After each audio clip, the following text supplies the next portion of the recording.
वज़ीर civil aviation गुलाम server Khan के एक दावे ने दुनिया भर में पाकिस्तानी पायलट्स को मुतनाज़े बना दिया है। उस बयान की वजह से पाकिस्तान की कौमी एयरलाइन PIA के लिए एक बुरी खबर सामने आई है जो आलमी सतह पर शर्मिंदगी का बाइस बन रही है। PIA के लिए मसाइल पहले से थे, यूरोप में भी हो रहे थे और अब वो बढ़ गए हैं। PIA का अब कोई भी जहाज 6 माह तक किसी भी यूरोपीय मुल्क का सफ़र नहीं कर सकता, उस पर पाबंदी आयद कर दी गई है। ये फैसला यूरोपीय एविएशन सेफ्टी एजेंसी की तरफ से सामने आया है। पाकिस्तानी एयरलाइंस के लिए ये एक बहुत बड़ा धचका है क्योंकि जो खत यूरोपियन एविएशन एजेंसी ने PIA और पाकिस्तान की सिविल एविएशन को लिखा है उसमें बाकायदा गुलाम सरवर खान के बयान का जिक्र किया गया है। अहम बात यह है कि गुज़िश्ता कई सालों से यूरोपीय एविएशन एजेंसी पाकिस्तानी एयरलाइंस के स्टैंडर्ड और टेक्निकल मामलात का जायजा ले रही थी और इस एजेंसी ने अपने खदशात से मुताल्लिक PIA को बता दिया था। 2019 में इस हवाले से PIA हुकाम से 2 मुलाकातें की गई और PIA को 6 फाइंडिंग्स दी गई जिस पर उन्हें अमल करना था। उनमें से 5 फाइंडिंग्स पर PIA ने अमल किया, लेकिन एक फाइंडिंग जो सेफ्टी मैनेजमेंट से मुताल्लिक थी उसमें तौसी के बावजूद अमल नहीं किया गया। यूरोपीय एविएशन एजेंसी का कहना है कि इन तमाम तर मामलात के अलावा एजेंसी को ये मालूमात मिली हैं कि पाकिस्तान के एविएशन के वजीर गुलाम सरवर खान ने 24 जून को पाकिस्तान की पार्लियामेंट को एक तहकीकात से मुताल्लिक बताया कि पाकिस्तान के 860 में से 262 पायलट्स के लाइसेंसेस जाली हैं, जालसाजी पर मबनी हैं। एजेंसी के मुताबिक इन मालूमात को देखते हुए यूरोपीय एविएशन एजेंसी को पाकिस्तानी पायलट्स के लाइसेंसेस के मुसद्दिका होने पर खदशात हैं और आलमी स्टैंडर्ड्स के तहत पाकिस्तान एक स्टेट ऑपरेटर की हैसियत से अपने ऑपरेटर्स और जहाज़ों की निगरानी करने का अहल नहीं है। एजेंसी के मुताबिक इन वजूहात की बिना पर एजेंसी ने 26 जून को पाकिस्तान एयरलाइंस को परवाज़ मुअत्तल करने से मुताल्लिक अपने इरादे से आगाह कर दिया था, जिसका 28 जून को पाकिस्तान एयरलाइन ने जवाब दिया जो गैर तसल्ली बख्श था। पाकिस्तान एयरलाइंस ने पायलट्स को ग्राउंड करने की भी बात की, लेकिन उससे एजेंसी के खदशात का इजाला नहीं हुआ। एजेंसी को लगता है कि बहुत बड़ी तादाद में पाकिस्तानी पायलट्स के लाइसेंसेस दुरुस्त नहीं हैं और एजेंसी का एतमाद ख़त्म हो चुका है, इसलिए पाकिस्तान एयरलाइन की परवाज़ों को 6 महीने तक के लिए मुअत्तल किया जाता है और इस दौरान अगर एजेंसी को मुतमईन किया गया कि तसल्ली बख्श इक़दाम किए गए हैं तो फैसले पर नज़रसानी हो सकती है। साथ ही पाकिस्तानी एयरलाइन के पास इस फैसले के खिलाफ अपील करने का हक है। मामला यहाँ तक महदूद नहीं है। मुत्तहिदा अरब अमारात ने भी पाकिस्तान की एविएशन को खत लिख दिया है और एमिरेट्स में काम करने वाले पाकिस्तानी पायलट्स और फ्लाइट ऑपरेशन अफसरान के लाइसेंस की तस्दीक करने का कह दिया है। सिर्फ यही नहीं, इससे पहले गुज़िश्ता रोज़ वियतनाम ने भी 12 पाकिस्तानी पायलट्स को ग्राउंड कर दिया था और मामला जाली लाइसेंसेस का था जो शुरू हुआ वज़ीर एविएशन गुलाम सरवर खान के एक दावे से। पहले उन्होंने पार्लियामेंट में कह दिया कि लाइसेंस जाली हैं, फिर कहा कि मुश्तबा हैं, फिर बताया कि अभी इनकी हेयरिंग होनी है। 2 उन्होंने पार्लियामेंट में तकारीर कर दी, 2 इसके अलावा उन्होंने प्रेस कॉन्फ्रेंस कर दी।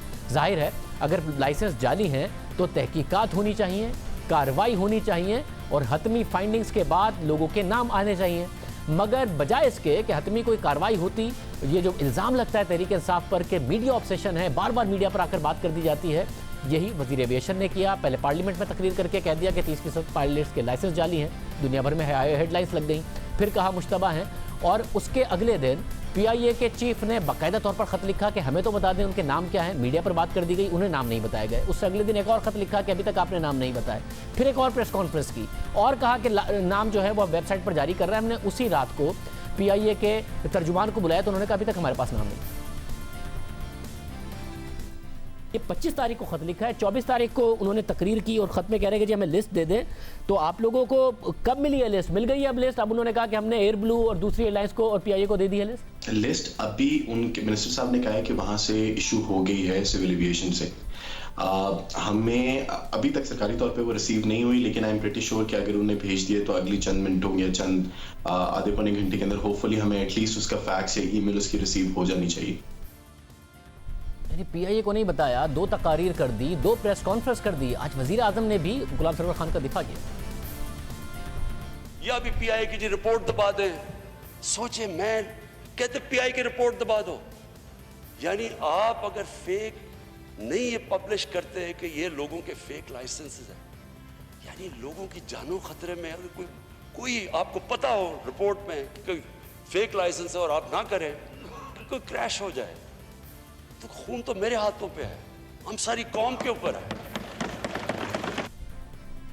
रिपोर्ट दबानी नहीं थी, कार्रवाई करनी थी, मगर बजाय इसके कि मीडिया पर इतनी बड़ी बड़ी हेडलाइंस लगाई जाती हैं और सारे पायलट्स अब मुश्तबा हो गए हैं और उनको ग्राउंड किया जा रहा है। ताहिर इमरान मियाँ इस वक्त हमारे साथ मौजूद हैं, आप तहकीकाती सहाफ़ी हैं। ताहिर इमरान मियाँ, बहुत शुक्रिया। ताहिर, ये एग्जैक्टली क्या मामला हुआ है यूरोप की तरफ से और इसमें कितना किरदार है इन हालिया बयानात का, और ये मामला पहले से क्या चल रहा था? देखिए, इमरान खान साहब ने बहुत अच्छा किया कि इस चीज़ को ऑन किया, क्योंकि वफाकी वजीर बराए हवाबाजी ने पार्लियामेंट के अंदर जो तकरीर की है उसका गो हेड बराह रास्त इमरान खान साहब ने उसको दिया था। वजीर आज़म के साथ कंसल्टेशन होती रही, जिसमें बिल आखिर वजीर आज़म ने गुलाम सरवर खान से कहा कि वो इस मामले पर फुल जो है वो आगे तक जाएं और उसको खुलकर कौम के सामने रखें।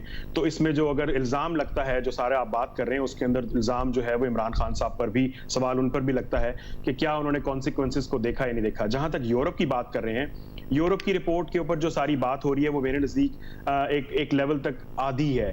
जो सवाल उन्होंने रियासत पाकिस्तान पर उठाया है, उन्होंने कहा है कि हम इस बात पर मुत्तफिक नहीं है कि रियासत पाकिस्तान इंश्योर कर सकती है कि वो पायलट्स के लाइसेंसिंग और जिस तरह वो किए जाते हैं इंटरनेशनल स्टैंडर्ड्स के मुताबिक, उसको इंश्योर कर सकती है। दूसरे नंबर पे उन्होंने सवाल उठाया कि रियासत पाकिस्तान जो ऑपरेटर है PIA जिसकी, उसके ऊपर हम एतमाद कर सकते हैं कि वो सेफ्टी के स्टैंडर्ड्स को और एयरलाइन और ऑपरेटर्स को इंश्योर कर सकती है। यानी आपने लाइसेंसिंग के ऊपर एतराज उठा दिया, तो ये बुनियादी तौर पर एक तमाचा है सिविल एविएशन के ऊपर, उस सारे निज़ाम के ऊपर जिसके अंदर ये लाइसेंसेस जारी किए जाते रहे, ये मशकूक हरकतें जारी रहीं, और जिस निज़ाम ने मलबा अपने ऊपर से हटाने के लिए एक क्रैश रिपोर्ट की जगह पे ये सारा मामला पायलट्स के लाइसेंसेस की तरफ डाइवर्ट करने की नाकाम कोशिश की और बिलाखिर अपने पांव पर कुल्हाड़ी मार दी। वैसे मगर मुझे बताइएगा कि अब ज़ाहिर है अगर पायलट्स के लाइसेंसेस मुश्तबा हैं, पहले तो उन्होंने जाली कह दिया, फिर मुश्तबा कहा, फिर PIA ने खुद ने बताया कि जी हमें तो अभी तक लिस्ट नहीं मिली है। हालांकि SOPs तो ये होने चाहिए थे, पहले एयरलाइंस को बताते कि भाई आप इन पायलट्स को तो नहीं उड़ा रहे, वो उड़ाते रहे। इसका तरीक़ाकार क्या हो सकता था? ज़ाहिर इस रिपोर्ट को दबाना तो कतई तौर पर नहीं था, कार्रवाई तो बिल्कुल होनी चाहिए थी, मगर सही तरीका क्या हो सकता था कार्रवाई का? शाहजेब, आपने अभी जो बात की थोड़ी देर पहले, मेरे नज़दीक बहुत मुनासिब बात है कि देखिए, दुनिया इस बात में इंटरेस्टेड नहीं है कि आपका मसला क्या है, दुनिया इस बात में इंटरेस्टेड है कि आप उसका हल क्या निकाल रहे हैं। अगर आप चीखें मारते रहें कि जी फलां बंदे को कैंसर है, कैंसर है, कैंसर है, तो उससे उस बंदे का कोई फायदा नहीं होने वाला। आपको उसकी रेमेडी बननी चाहिए। तो आई वुड हैव प्रेफर्ड कि अगर वफाकी वजीर बराए हवाबाजी और वजीर आजम पाकिस्तान कहते हैं कि आप इसके ऊपर आराम से इन्वेस्टिगेशन करें, आप यूरोपियन सेफ्टी एजेंसी को साथ लें, फेडरल एविएशन एजेंसी को साथ लें, आप IATA को साथ लें, इंटरनेशनल फेडरेशन ऑफ पायलट्स को साथ लें, और एक इंडिपेंडेंट कमीशन कायम करें जो सारे मामले को रिव्यू करे, इन सब लोगों के टेस्ट दोबारा लें और सब लोगों के टेस्ट लेके इंटरनेशनल स्टैंडर्ड के मुताबिक रेक्टिफाई करें, दूध का दूध पानी का पानी करें। जो फ्रॉडिये हैं, जिन्होंने झूठ बोले हैं, जालसाजी की है, उनको निकालें, जो नहीं है। अब आपने सब कुछ एक लिम्बो में डाल दिया है। अब आपने तो सोचा कि पायलट्स जो हैं वो हम उनको गंदा करके चंद पायलट्स की बुनियाद पर मामले से हट जाएंगे, लेकिन अब आपका पूरा निजाम क्या, आपकी रियासत के ऊपर सवालिया निशान पड़ा हुआ है। अब तो लोग ये भी सवाल करेंगे कि जी पाकिस्तान जाने वाले जो जहाज हैं, क्या एयरपोर्ट्स पे सेफ्टी के सिस्टम ठीक हैं, क्या इंजीनियरिंग के सिस्टम्स ठीक हैं, क्या पायलट्स के जो ट्रेनिंग है वो ठीक है। तो ये तो एक पेंडोरा बॉक्स, मैंने आपके कहा था कि तूफान का रास्ता खोल दिया है उसने पिछले प्रोग्राम में। ये तूफान अभी शुरू हुआ है और ये यहाँ पर खत्म नहीं होगा। बहुत शुक्रिया। हम उम्मीद करते हैं कि इस मामले को हुकूमत सही तरीके से हैंडल कर ले, क्योंकि हुकूमत पर बार बार यही तनकीद हो रही है। शुगर कमीशन का क्रेडिट ले लेते हैं, कार्रवाई कोई नहीं होती, चीनी 85 रुपये की है। पावर कमीशन की रिपोर्ट का क्रेडिट ले लेते हैं, कार्रवाई कोई नहीं होती। इसी तरीके से इस मामले में भी अब सब कुछ नज़र आ रहा है। जा दीजिए, अल्लाह हाफ़िज़।